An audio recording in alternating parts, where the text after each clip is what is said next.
I hired a private investigator to hunt down my husband after I cheated on him. What happened next didn't just destroy my marriage, it publicly humiliated me in front of everyone I knew. I never imagined I would become the villain in my own story, but here I am. My name no longer matters. What matters is that 3 weeks ago, my husband Theo disappeared without a word. And instead of calling the police like a normal person, I did something monumentally stupid. But I'm getting ahead of myself. Theo and I had been married 7 years. Met at an art exhibition where his glass work was featured. I was there with teacher friends trying to look cultured on a Friday night. He was this quiet intensity in the corner watching people react to his pieces rather than networking like the other artists. When I complimented his work, he actually blushed. Said my opinion meant more because I wasn't trying to buy anything. I fell for him hard. The sensitive artist who saw beauty in melted sand and broken things. We got married 2 years later. I had my stable teaching job at Rosewood Academy, one of those private schools where parents drive Teslas and kids have trust funds. I taught music to elementary kids, which sounds sweet until you realize half these parents think their tone-deaf offspring are the next Mozart. Theo converted our garage into a studio, spent his days creating these incredible sculptures that barely paid the bills. I didn't mind being the breadwinner. I liked taking care of him. That was the narrative I told myself. Anyway, the truth. Somewhere around year 5, I got bored. Theo would disappear into his studio for 12-hour stretches, emerging covered in burns and cuts, excited about some new technique he discovered. I'd try to share my day, the funny things kids said, drama with parents, and he'd nod absently, already mentally back with his glass. We became roommates who occasionally sleep together. Enter Paxton. He walked into my classroom last February for parent-teacher conferences. Recently divorced, concerned about his daughter Stella's adjustment. Tall, silver-streaked hair, the kind of attention that made you feel like you were the only person in the room. We talked for an hour about Stella, then another hour about everything else. Coffee meetings followed to discuss Stella's progress, then drinks to celebrate her improved confidence, then a hotel room on a Thursday afternoon when Theo was at a gallery 2 towns over. I'm not justifying it, just explaining how I became someone I didn't recognize. Paxton made me feel wanted in a way Theo hadn't in years. Every text from him sent electricity through me. Every stolen afternoon felt like reclaiming something I'd lost. 8 months of sneaking around, 8 months of deleting texts, clearing browser history, keeping 2 sets of emotional books. I'd kiss Theo goodbye, drive to work, and spend lunch in Paxton's bed. The guilt was there, but it was manageable. Compartmentalized. Then 3 weeks ago, everything shifted. I came home from work on a Tuesday. Theo's studio was locked. Weird since he never locked it. His truck was gone. His phone went straight to voicemail. I figured he'd gone to source materials or meet a client, but he didn't come home that night or the next. By day 3, I was genuinely concerned. By day 5, terrified. This wasn't like him. Even when consumed by work, he'd surfaced for meals, for sleep. I called his brother in Colorado. Nothing. Called his best friend. Hadn't heard from him. The gallery that showed his work said he'd canceled his upcoming exhibition. The police said adults have the right to leave. Without signs of foul play or mental illness, they wouldn't investigate. Probably needed space, the officer said, looking at me with something like pity. Happens more than you'd think. That look haunted me. Did he know? Had Theo found out? I went through everything. Bank accounts were untouched. His clothes were still here, but his favorite tools were gone. His notebook of designs, the piece he'd been working on for months, a massive spiral of blues and greens, he called dissolution. Paxton told me not to panic. Said if Theo knew, he would have confronted me. Not just vanished. Men don't just disappear when they discover affairs. He said they explode. But Theo wasn't most men. He was methodical, patient, the kind of person who'd spend weeks on a single piece, heating and cooling glass hundreds of times until it was perfect. The kind of person who might plan something worse than an explosion. 2 weeks into his disappearance, I made the decision that would destroy everything. I needed to find him before he found me. The idea came from Paxton, though he'd probably deny it now. We were in his apartment, a sleek downtown loft, nothing like the suburban house he'd shared with Eleanor. I was crying, which had become my default state by then. 2 weeks without a word from Theo. 2 weeks of pretending everything was fine at work while my insides churned with equal parts guilt and fear. You need professional help, Paxton said, pouring himself scotch. It was 2 p.m. on a Saturday. Stella was at her mother's for the weekend. Not therapy. I mean someone who finds people. Like a private investigator. Exactly. Someone discreet. Off the books. The way he said it, casual but specific, made me wonder if he'd done this before, but I was too desperate to care about red flags. My husband had evaporated like steam, and every day that passed felt like another turn of a screw I couldn't see. I found the PI through a forum for family reconciliation services. Code for stalking your ex legally. Posted from a throwaway account. Need help locating missing husband. Will pay cash. Discretion essential. Within hours, my inbox flooded with replies. Most seemed like scams. One stood out. I specialize in delicate situations. No judgment. No paper trail. Results guaranteed. We met at a diner off the interstate. The guy looked like every PI cliché. Mid-50s stubbled coffee-stained shirt. Called himself Morrison. No first name offered. He listened to my story without expression. Occasionally jotting notes in a water-damaged notebook. $3,000 up front. He said, another $2,000 when I find him. I pulled the cash from different ATMs over several days. Handed it over in an envelope that shook in my hands. Felt like a drug deal. Probably was in a way. I was buying myself time to figure out what Theo knew, what he planned. Morrison wanted details. Theo's routines, friends, favorite places. I told him about the cabin Theo's family owned upstate. The supplier in Vermont where he bought specialized glass. His college roommate in Boston even mentioned the storage unit across town where he kept overflow pieces. What about enemies? Morrison asked. Anyone who'd want to hurt him? No. Theo doesn't make enemies. He barely makes friends. What about you? Anyone who'd want to hurt you through him? The question hung there. Paxton's ex-wife, Eleanor, flashed through my mind. But she didn't know about us. Nobody did. We'd been so careful. No, I lied. Nothing like that. Morrison said he'd be in touch. 3 days later, he called from a block number. Got a lead. Your boy used his credit card at a hardware store in Riverside. Bought camping supplies. Looks like he's gone off-grid. Riverside was 4 hours north. Made sense. Theo always said he did his best thinking in nature. But here's the interesting part. Morrison continued. He withdrew $10,000 cash before he left. Whatever he's planning, he doesn't want it traced. My stomach dropped. $10,000 was most of our emergency fund. The account was in both our names, but I handled the finances. I hadn't even checked it. There's more. Found his truck on traffic cams heading toward the mountains, but then it doubles back toward the city same day like he was creating false trails or like someone else was driving it back. I said, maybe I'll keep digging, but this isn't a guy having a breakdown. This is calculated. That night, Paxton held me while I spiraled, theorized. What if Theo had been planning to leave me anyway? What if this had nothing to do with the affair? What if he'd met someone else? Stop, Paxton said, kissing my forehead. You're driving yourself crazy over nothing. He probably just needed space to process something. Artists are like that. But he didn't know Theo. My husband didn't process. He planned. Every piece he created started with dozens of sketches, temperature calculations, chemical formulas for colors. He'd spend weeks preparing before touching his first piece of glass. Morrison called again 3 days later. Said he'd tracked Theo to a motel near the state line. Had photos of him entering a room alone. Want me to approach him? No. Just watch him. Tell me what he does. I wired another $1,000 for extended surveillance. Told myself I was protecting both of us. If Theo was planning something, I needed to know. Morrison sent updates twice a day. Theo at a coffee shop, laptop open. Theo meeting with someone Morrison couldn't identify. Theo loading boxes into a rental van. Then yesterday, Morrison's messages stopped. His phone went straight to voicemail. His email bounced back. This morning, I found out why the doorbell rang at 6 a.m. Nobody rings doorbells at 6 a.m. unless someone's dead or arrested. I stumbled downstairs in Theo's old Columbia shirt, still wore it to bed, pathetic as that sounds, and peered through the peephole. Nobody there. On the doorstep sat a single padded envelope. No postage, no address, just my first name written in Theo's precise handwriting. My hands trembled as I tore it open. Inside a USB drive and a sticky note. Watch alone. I ran upstairs. Laptop already opening before I hit the bed. The drive contained one video file 23 minutes long. I clicked play. The screen showed Morrison sitting across from someone in what looked like a bar. The angle was weird, like the camera was hidden at chest level. Then the other person leaned forward and my blood turned to ice water. Theo. But not the Theo I knew. This version sat straight-backed, confident. He was wearing a suit I'd never seen, hair cut sharp. He looked like someone who made decisions that ruined people. The timestamp showed 2 weeks ago, 3 days before I hired Morrison. She'll contact you within the week, Theo said on the video, sliding a folder across the table. This is everything about her routines, where she'll want you to search, how she'll pay you. Morrison thumbed through pages. I recognized my own photo, daily schedule, even screenshots of my browser history.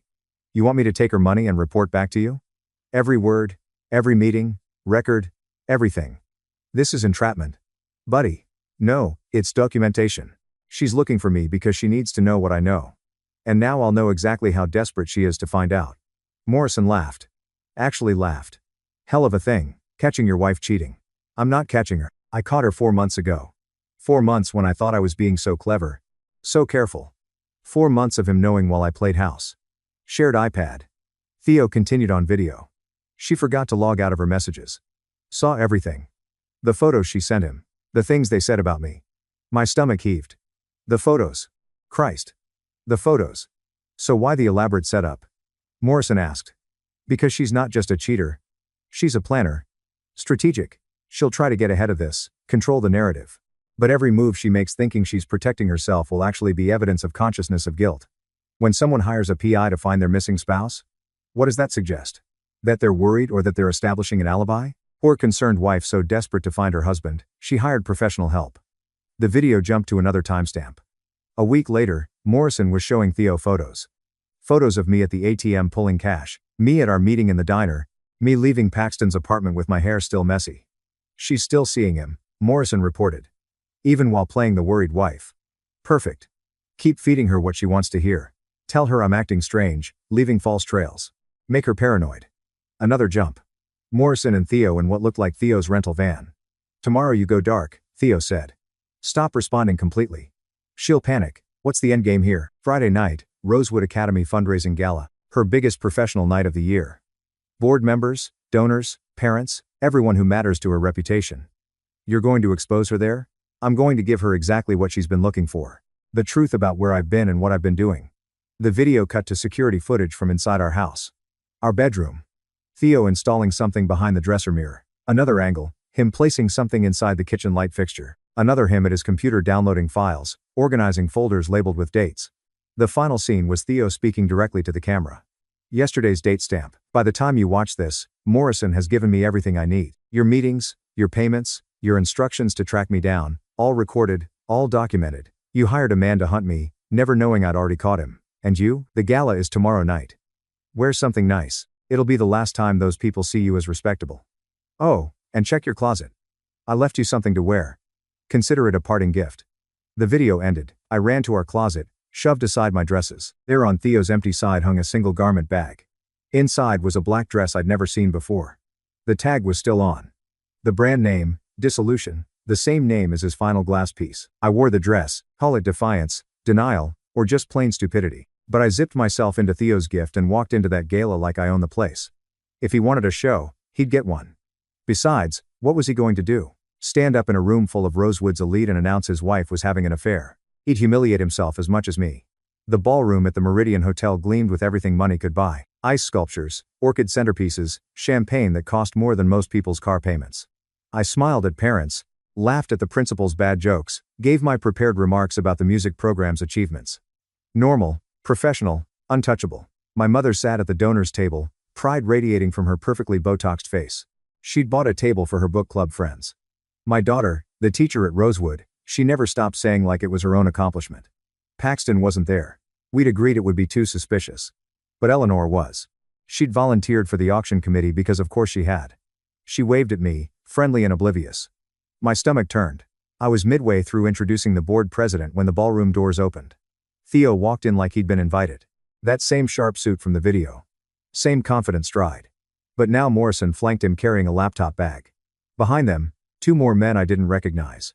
They moved with purpose toward the AV booth. Excuse me. I managed into the microphone. It seems we have. No need to stop, Theo said, his voice carrying without amplification. Please finish your introduction. I'll wait. The board president looked between us. Confused. A murmur rippled through the crowd. Everyone knew Theo, the quiet artist husband who rarely attended school events. Actually, Theo continued, walking toward the stage. Since we're doing introductions, let me save time. I'm Theo Reeves. Some of you know me as the husband of your music teacher here. Tonight I have a brief presentation about trust, accountability, and the importance of knowing who teaches your children. My legs wouldn't move. The microphone hung limp in my hand. He took it gently, fingers brushing mine. You look beautiful, he whispered, then turned to the crowd. 3 weeks ago, I disappeared. My wife was so concerned, she hired this gentleman to find me. He gestured to Morrison. What she didn't know was that he already worked for me. The projector screen descended behind us. The lights dimmed.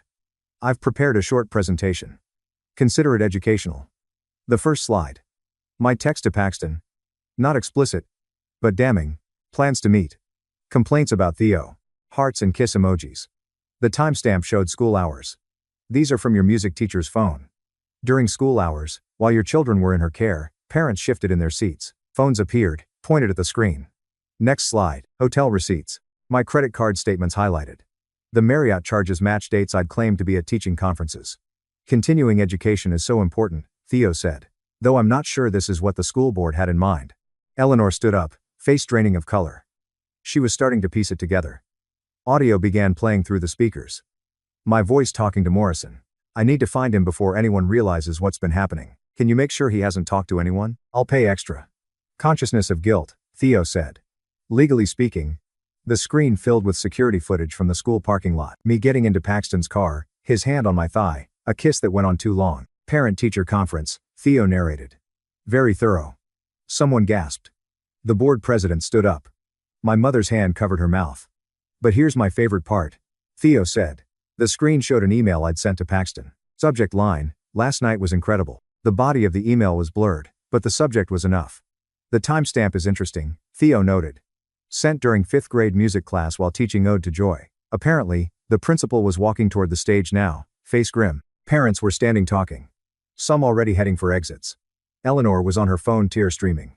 I have 43 minutes of content. Theo announced. But I think you get the idea. Oh, one more thing. He looked directly at me. The screen went black except for white text. There's one file I haven't shown yet. A new slide appeared. A single video file icon labeled The Miscarriage Night. My knees buckled. I didn't make it to the bathroom before vomiting. Right there in the Meridian Hotel's marble corridor, designer dress and all.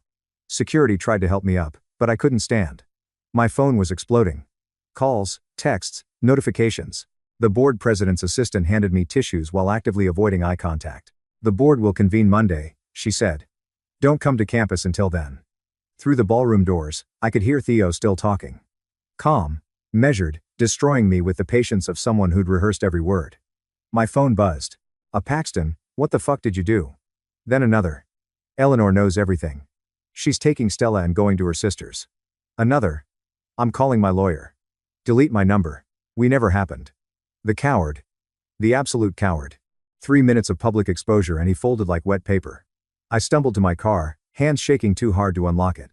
That's when I saw Morrison leaning against a nearby sedan. Hell of a show, he said, lighting a cigarette. Your husband paid me triple what you did, by the way. No hard feelings. You're a bastard. I'm a businessman. But hey, free advice. That file he mentioned, the miscarriage night. He's got footage from Paxton's security system. You showing up at his house at 2 a.m. while his wife was in the hospital. Doesn't look good. How is that even legal? Paxton's house. Paxton's cameras. Your boyfriend gave Theo access to everything once he realized how deep this went. Threw you under so fast I got whiplash. My phone rang. My mother. Don't come home. She said, voice arctic. I need time to process this. The things that man showed. How could you? She hung up before I could respond. I drove to our house. My house? Theo's house? Inadaze. The garage door opener didn't work. My key turned, but the locks had been changed. Through the window, I could see empty spaces where furniture used to be. A note was taped to the door. Your belongings are in Unit 47 at Secure Store on Riverside. Paid through the month. My phone buzzed with an email from the bank. Joint accounts frozen pending divorce proceedings. Credit cards canceled. I had my personal checking account, barely $2,000, and nothing else. Another email, this one from Rosewood's HR department. Subject, administrative leave pending investigation. The group chats were worse. Someone had screen recorded Theo's entire presentation. It was spreading through parent WhatsApp groups like wildfire. Comments poured in. Always thought she was too friendly with the dads. My daughter said she was always on her phone during class. Disgusting. Fire her immediately. Poor husband. He seems so nice. Eleanor had posted on social media. Not directly naming me, but obvious enough when you trust your child's teacher and she betrays the trust in the worst possible way. Some people have no shame. 300 comments in 20 minutes. Parents from school piling on. My social media accounts were getting tagged, destroyed. I checked into a Holiday Inn using my personal credit card. The desk clerk recognized me. Her son was in my 3rd grade music class. She handed me the key without making eye contact. The room smelled like industrial cleaner and broken dreams. I sat on the bed still in the black dress and opened my laptop. The video of the gala was already on YouTube. Teacher's affair exposed at school fundraiser. 40,000 views in 3 hours. A text from an unknown number.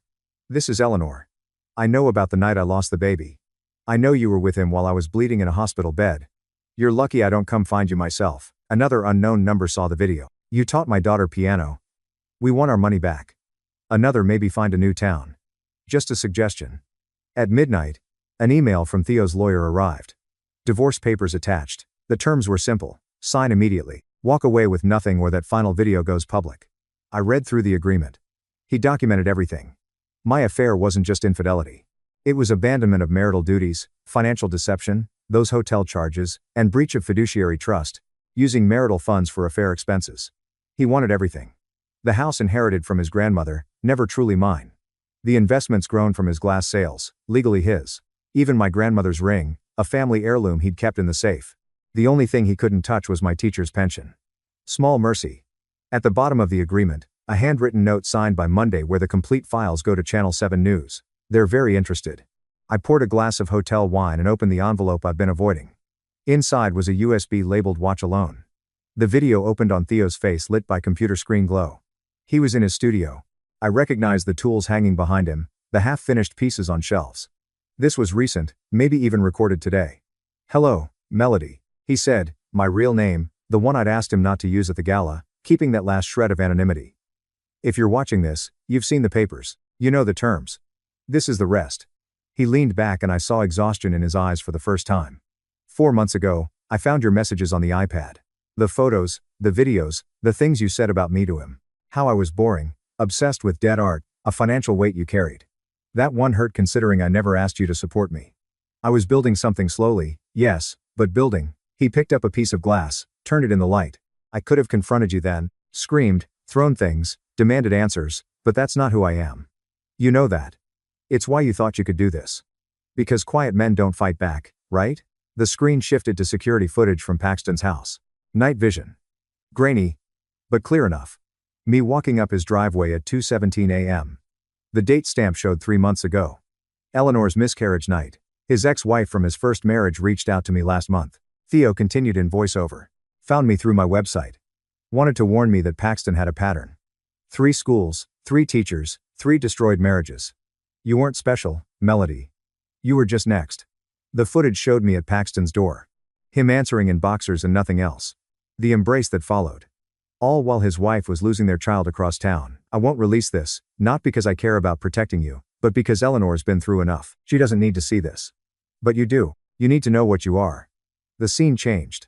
Theo was meeting with someone off camera. "This is Paxton," Theo said 3 days ago after I showed him what I had. Paxton's voice panicked. "She pursued me constantly. Wouldn't leave me alone. I tried to keep it professional, but she threatened to fail Stella if I didn't." "Stop." Theo's voice interrupted. "I have the texts. I know who started it. But the fact that you're willing to lie about it to throw her under completely, that tells me everything. What do you want?" "Access to your security footage. All of it. Done. And you end it tonight. No explanation. No closure. Just done." "Already did. Blocked her number an hour ago." The video cut back to Theo in his studio. "He gave you up instantly. Didn't even negotiate. You lost your marriage, your career, and your reputation for a man who deleted you like spam email." He stood, walked to something off camera, returned with a box. "These are your things, the ones that mattered. Your father's watch. The journal from college. The necklace from your grandmother. I'm not a monster, Melody. I'm just done being your fool." He sat back down, looked directly into the camera. "Sign the papers, take your pension, start over somewhere, or don't sign, and I'll make sure everyone from here to the state capitol knows exactly who you are." The footage from the miscarriage night alone would end any chance of teaching again. He paused, picked up another piece of glass. This one was beautiful. Swirls of blue and green like captured ocean. "You know what's funny? My new collection, the one inspired by this whole mess, is already sold out. Galleries in 3 cities want exclusive shows. The piece I was working on when you were sneaking around, a collector bought it for $60,000. Turns out Betrayal makes for compelling art." The screen went black. Then text appeared. "The choice. Sign and disappear or fight and lose everything publicly. You have 48 hours. I closed the laptop. Signed the papers without reading them again. Scanned and emailed them back at 3 a.m. Monday morning. Rosewood fired me. Official reason, moral turpitude clause violation. The union couldn't help.